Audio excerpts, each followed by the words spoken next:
TCP packet from B that it has no connection state for. It doesn't know what to do with this packet. So it just sends a reset message back to B.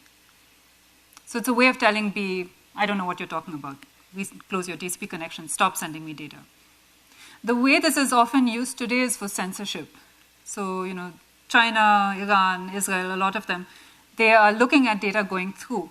And usually they will let your connection open because just looking at, let's say you have a connection from a censored country leaving the country, right? The censorship or the firewall is going to let the connection be established. Because just setting up a connection, you don't know whether the client is violating, what the censorship rules they're trying to impose. You don't know that until later in the connection. So they let the connection get established. Once they've decided they don't want that connection to continue, the firewall or the censorship box that's implementing censorship will send a reset to the server side. Not the intended use, but not an ideal use either. But that's where you see a lot of resets. Any questions? Okay. Oops. I was just animating that if you continue to send data, you'll continue to send resets. So this is actually, if you put all of what we've talked about in terms of how TCP gets implemented, this is a partial view of the state diagram, and TCP is actually not complete even in this figure. As you can see, it's pretty complicated. It's also worth pointing out that all data messages and acknowledgements all take place within this established state of the TCP state diagram. So there's a whole lot of additional complexity internally within that established state. So ACKs or congestion control, all of that is buried in there. So pretty complicated. We're not going to do stare at it offline, see how much of it you can figure out. We will typically work with this more simplified view at the client side. So let's step through that. If you're closed, you send a SYN message. This is the beginning of the three-way handshake, at which point you enter the SYN sent state, where you're waiting for the acknowledgement. When you receive a SYN ACK, you send an ACK in turn, and then you're in this established state. You send data and ACKs while you're in this established state. Finally, when you're done, you send a FIN. You wait. When you receive an ACK, you can't send anything more. You're now waiting for the other side to be done. When you receive the FIN from the other side, then you send an ACK, you wait for some time, and you're closed. Okay? So this is at the client side or at the sender side, a kind of a simpler view of the TCP state diagram. Any questions on this?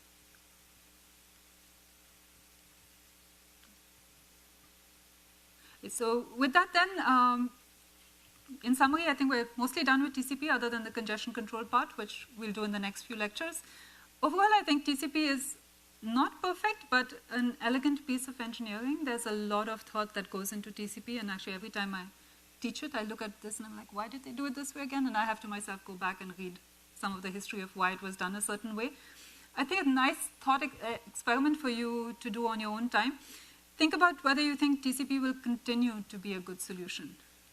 I actually don't know the answer to this. I think it's an interesting one to think. It's kind of remarkable that TCP predates even the web and pretty much any use that we have for the internet today.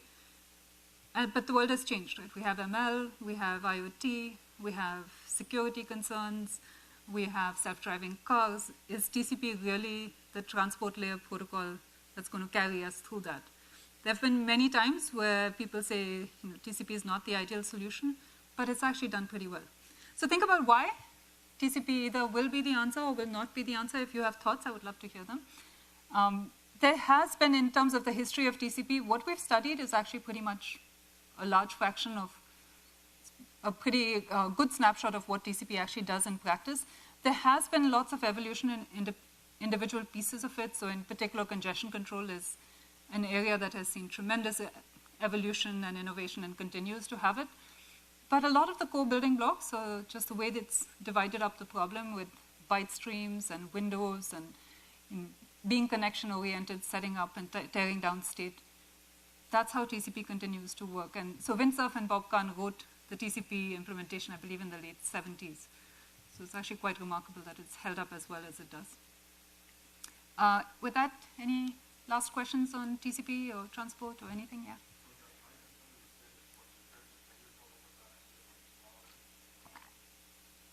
Yeah, I actually did not tell you how the ISN gets exploited as a vulnerability.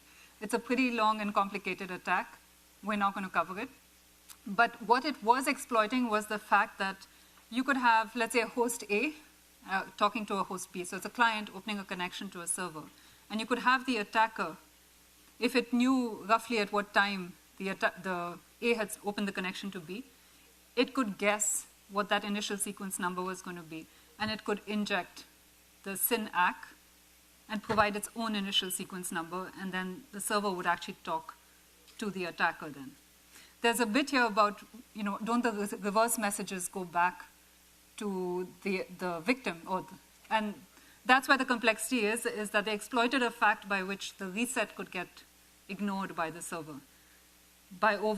This was exploiting a particular implementation artifact at the server side, where if you had a lot of traffic, it would actually let the reset be lingering somewhere at the back of the queue.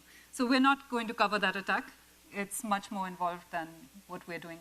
And it's not just TCP, it's also how the OS was implementing TCP.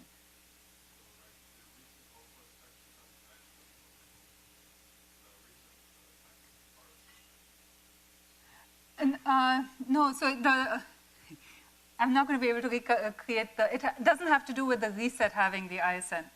The fact, what it was exploiting was that the attacker could guess what the ISN from the server was. That if the attacker had opened a connection to the server, they knew what its ISN at point A was. And because it could predict how the server was going to increment its ISN number, it could guess how another client's connection, what ISN value it was going to see. And then it could hijack that side of the connection.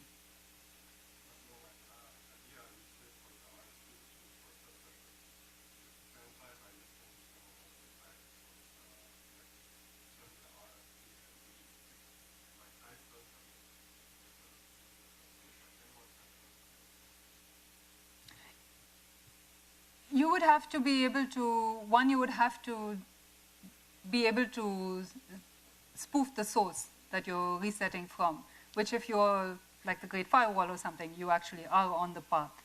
So you have to kind of see the connection to be able to send a reset. Any other questions? Okay, thank you.